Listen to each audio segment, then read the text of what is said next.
내딛고 요한복음 19장 18절에 있는 말씀입니다. 그들이 거기서 예수를 십자가에 못 박을세 다른 두 사람도 그와 함께 좌우편에 못 박으니 예수는 가운데 있더라. 예수님의 육적 고난이라는 제목으로 말씀을 증거하고자 합니다. 성육신 하신 예수님의 육체에 고난이 있었습니다. 성육신 자체가 고난인데 육체에 고난이 있었습니다. 환경으로 인한 고난만이 아니라 육체에 가해진 고난이 있었는데 이 고난은 공개적인 고난이었습니다. 당하신 고난을 생각해 보면 매맞으심이 있었습니다. 요한복음 19장 1절에는 이에 빌라도가 예수를 데려다가 채찍질하더라라고 기록되어 있습니다. 죄인이 맞을 매를 주님이 맞으신 것입니다. 군인들의 채찍은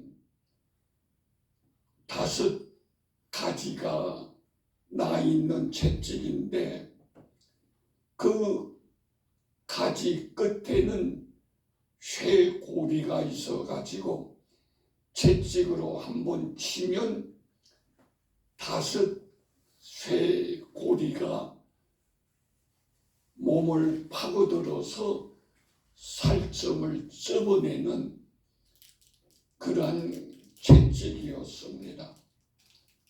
예수님은 바로 이러한 군인들의 채찍을 맞으신 것입니다.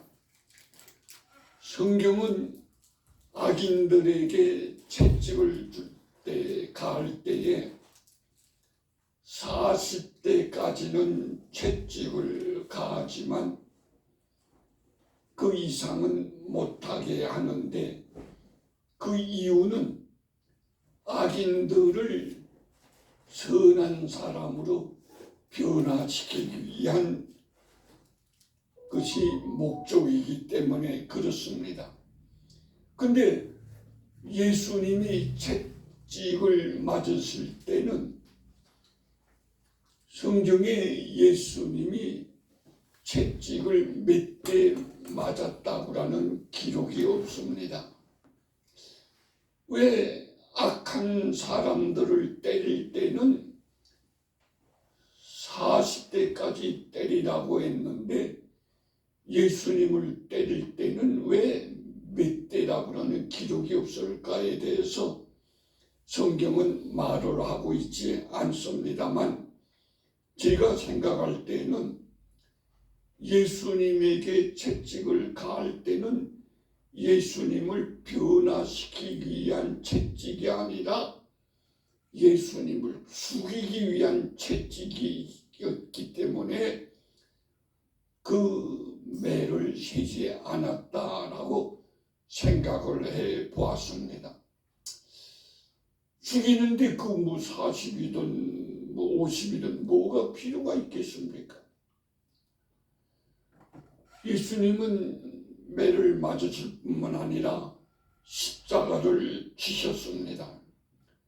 마태복음 27장 31절 이하에 보면 십자가에 못 박으려고 끌고 가니라고 하는 말로 기록되어 있습니다.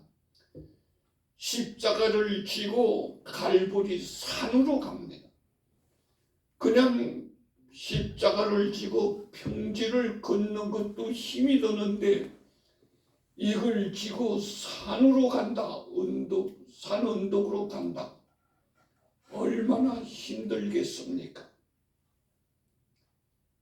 밤새도록 재판받느라고 지치신 예수님의 몸이 그 십자가를 지고 산으로 간다는 것이 얼마나 힘들었을까. 예수님은 지옥한 그 십자가에 달리셨습니다. 마태복음 27장 36절 보면 예수를 십자가에 못 박은 후라고 기록해 놓고 있습니다. 십자가에 못을 박았다. 그리고 그 십자가를 세웁니다. 십자가에 달리는 그 고통, 못을 박는 그 고통과 머리에 가시관을 쓴 그 고통, 그런 것들도 고통이지만은 달리는 것은 수치가 있는 것입니다. 고통과 수치가 있는 그러한 것이 예수님에게 있었습니다. 어떤 화가가 그림을 이렇게 그렸습니다. 십자가에 못을 박고 세워지는 예수님의 모습을 이렇게 그려놨는데 여기에 뭐 가리는 것이 있습니다만 이건 화가가 그린 그림이고 사실 이런 게 있을 수가 없습니다. 왜? 수치를 주는 거기 때문에 모든 수치를 다 드러내는데 뭐 가릴 게 뭐가 있겠습니까? 이런 것들 다 드러내고 예수님은 달리신 것입니다. 그리고 죽으셨습니다. 마태복음 27장 50절에 보면 예수께서 영원히 떠나시니라 라고 기록해 놓고 있습니다. 죽었다는 것이죠. 예수님은 세상에서 고난당하고 죽으셨습니다. 근데 이 예수님이 우리를 불러서 나를 따라오너라 라고 말을 하는데 이게 무슨 말이겠습니까? 예수님은 고난당하고 죽었으니까 너희들도 고난당하고 죽으라는 거예요. 우리는 예수 믿고 무슨 일을 만나든지 만사 형통하리라 잘 될 것을 생각하는데 절대로 그렇지 않습니다. 예수님은 고난당하시고 죽으셨어요. 예수를 바로 따르는 우리들이라면 우리들도 세상에서 승리가 아니라 행복이 아니라 고난당하고 죽어야 되는데 왜 그런가? 세상은 천국이 아닐 뿐만 아니라 영원히 사는 것이 아니기 때문에 그렇습니다. 세상은 우리들에게는 잠깐 지나가는 나그네의 삶인 것입니다. 죽으신 예수님이 남겨놓은 것은 무엇입니까? 흔적은 무엇입니까? 십자가와 제자들인데 제자들이 교회 공동체를 이루었습니다. 그 우리 교회 바로 예수님이 남겨놓은 흔적인 것입니다. 예수님이 왜 고통을 당하셨습니까? 사랑 때문입니다. 하나님의 사랑 때문입니다. 로마서 5장 8절에는 그리스도께서 우리를 위하여 죽으심으로 우리에 대한 자기의 사랑을 확증하셨느니라 라고 기록해 놓은 것을 읽어볼 수 있습니다. 사랑. 우리는 하나님의 사랑을 받은 자녀들, 하나님의 자녀들입니다. 예수님은 우리의 죄악 때문에 고난을 받으신 것입니다. 우리들이 범죄한 죄악과 우리 조상들이 범죄한 죄악들. 로마서 제3장 23절에는 모든 사람이 죄를 범하였음에 하나님의 영광이 이루지 못하리라고 하는 말로 기록해 놓은 것을 읽어볼 수가 있습니다. 아담 이후로 지은 수많은 죄악뿐만 아니라 우리 자신들이 지은 죄악들을 해결해 주기 위해서 고난 받으시고 그리고 죽으신 것이 무지한 허물들이 있습니다. 예수님을 바로 알지 못함이 죄입니다. 예수 모른다는 게 이게 큰 죄입니다. 요한복음 8장 19절에 보면 너희는 나를 알지 못하고 내 아버지도 알지 못하는도다 라고 예수님이 말씀하신 내용이 기록되어 있습니다. 알지 못하는 것, 이게 죄입니다. 우리는 예수님을 바로 알기 위해서 성경을 읽고 배워야 하는 것입니다. 왜 성경을 읽는가? 예수님을 알기 위해서. 왜 성경을 배우는가? 예수님을 바로 알기 위해서인 것입니다. 우리는 죄악을 회피하고 전가합니다. 누가 뭘 잘못했다고 지적을 할 때는 무엇 때문에 그렇다, 그렇게 할 수밖에 없다 그러면 이유를 대던가 누구 때문에 그렇다 그러면서 전가시킵니다. 그런데 우리 주님은 우리의 죄를 대신 짊어지신 것입니다. 이게 바로 우리들과 다름인 것입니다. 예수님이 우리 대신 고통과 수치와 죽음을 당하고 우리에게는 생명과 평안을 주신 것입니다. 예수님이 십자가에 매달릴 때 그때를 상상해 본다면 그 당시에 구경거리가 별로 없던 그 당시에 동네에 예루살렘이 큰 구경거리였을 거예요. 어쩌면 예루살렘의 사람들이 그 구경하느라고 하던 일들을 다 멈추고 구경하러 나왔다고 상상이 되어집니다. 십자가는 우리에게 하나님의 사랑과 죄의 무서움을 보여주고 있는 것입니다. 은혜 받은 성도의 삶은 은혜 받은 사람답게 살아야 되는 것입니다. 주님을 높이는 삽니다. 주님을 높이는 것입니다. 은혜를 못 받은 사람들은 나를 높이는 삶을 삽니다. 주님과는 아무 상관없습니다. 그러나 은혜 받은 사람은 주님이 기뻐하는 삶을 사는 것입니다.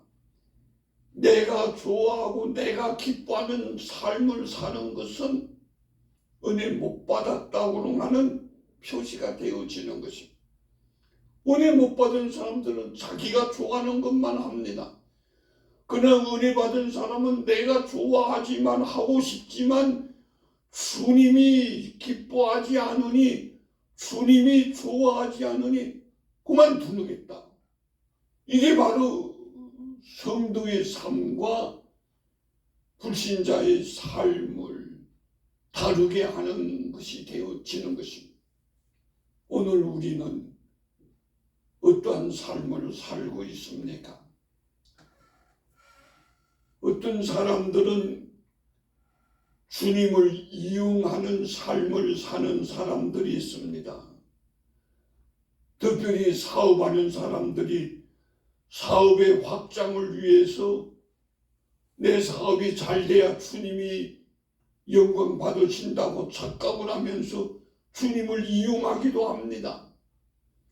교회와 관계 있는 사업을 할 때에는 어떤 회사의 대표 아무개 그것뿐만 아니라 그 밑에다 또 어느 교회 장로 아무개라고 하는 것을 기록을 합니다. 왜? 사업을 잘 되게 하기 위해서. 주님이 그런 걸 기뻐할까? 주님을 높여야 될 텐데 교회를 이용해서 나를 높인다. 주님이 기뻐하지 않습니다. 주님을 이용하는 것이 아니라 주님을 위하여 헌신하는 사람이 되어지도록 합시다. 믿음의 사람들은 언제 어디서나 주님을 높이는 삶을 살았습니다. 우리도 주님을 높이는 삶을 사는 은혜가 있기를 원합니다. 주님이 당하신 고난을 생각하면서 찬송가 149장 주 달려 죽은 십자가를 부르도록 합시다.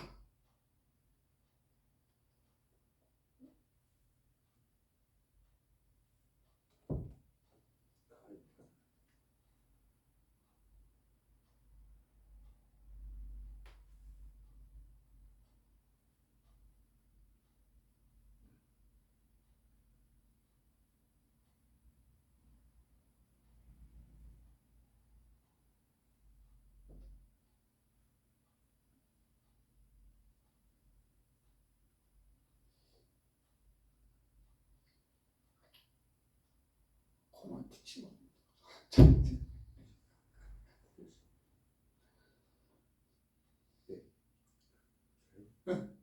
고.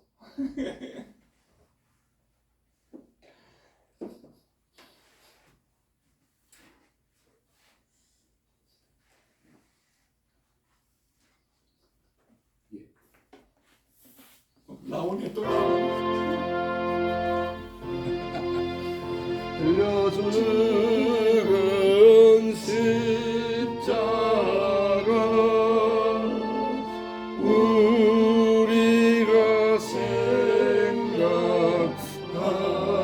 때에 세상에 속은 욕심을 헛된 줄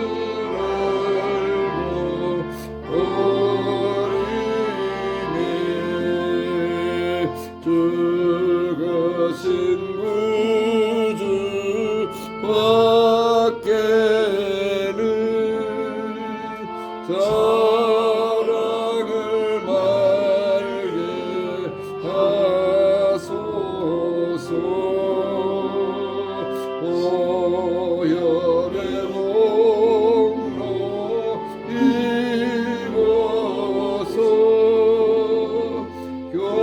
교만한 마음을 버리네.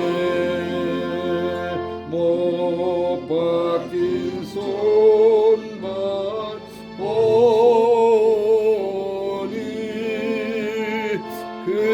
근접이 나타내셨네.